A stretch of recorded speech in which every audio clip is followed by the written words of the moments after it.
તો ગીર સોમનાથ જિલ્લાના દરિયાકાંઠા વિસ્તારમાં પ્રવાસન ગતિવેગ પકડે તે માટે થઈને સરકાર કટિબદ્ધ બની છે અને ગીરના અહેમદપુર માંડવી બીચ પર પ્રથમ વખત 3 દિવસના બીચ ફેસ્ટિવલનું આયોજન કરાયું છે। આગામી 24, 25 અને 26 જાન્યુઆરીના રોજ અહીં બીચ ફેસ્ટિવલ અંતર્ગત રંગારંગ કાર્યક્રમોનું પણ આયોજન કરાયું છે। જો કે સમગ્ર આયોજનને લઈને જિલ્લા કલેક્ટરે તંત્રના તમામ વિભાગો સાથે રાખી સ્થળ નિરીક્ષણ કર્યું હતું। અહેમદપુર માંડવી બીચ પર સૂર્યોદય પોઈન્ટ પ્રવાસીઓમાં આકર્ષણનું કેન્દ્ર બન્યો છે અને આ ઉપરાંત અહીં મોટી સંખ્યામાં ડોલ્ફિન માછલી પણ જોવા મળે છે। આ વિસ્તારનો ખારવા સમાજ અને તેમની સંસ્કૃતિ ઉજાગર થાય તે માટે પ્રથમ વખત બોટમાં સાંસ્કૃતિક ટેબ્લોની પરેડનું પણ આયોજન કરાયું છે।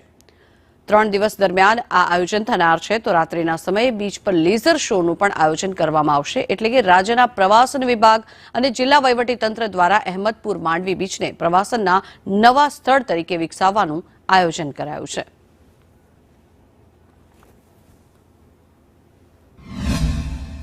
આપણે 24, 25 અને 26 જાન્યુઆરી ગુજરાત પ્રવાસન વિભાગ અને જિલ્લા વહીવટીતંત્ર ગીર સોમનાથના ઉપક્રમે આ જગ્યા ઉપર એટલે કે અહેમદપુર માંડવી બીચ ઉપર આપણે બીચ ફેસ્ટિવલનું આયોજન કરેલ છે।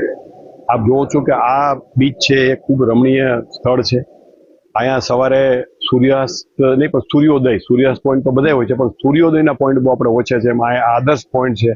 આપ દરિયાની અંદર અમારી જ્યાં ઓલરેડી લાયસન્સ આપેલી જે આપણી જે કંપની આ જે કામ કરે છે એની બોટમાં આપ જઈને સૂર્યોદયનો આનંદ લઈ શકો। શિયાળાના ટાઈમમાં અહીંયા ડોલ્ફિન પણ જોવા મળે છે એ પણ આપ જોઈ શકો।